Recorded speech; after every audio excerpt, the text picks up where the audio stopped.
Hi, this is Paul from Chilliwack, British Columbia, Canada.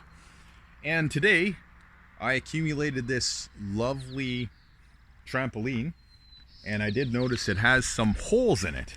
So check this out. Here is a hole in the trampoline, and there's also a bigger one, a larger one right here, about the size of my fist.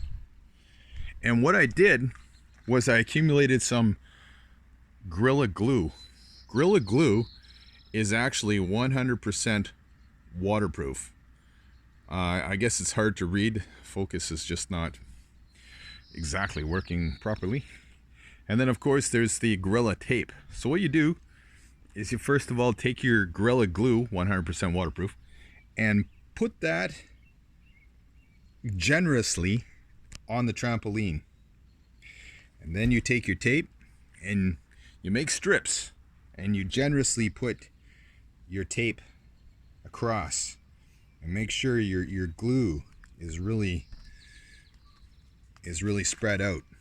And then what you could do is you could go over it and put your glue around your seams again, and that will protect it.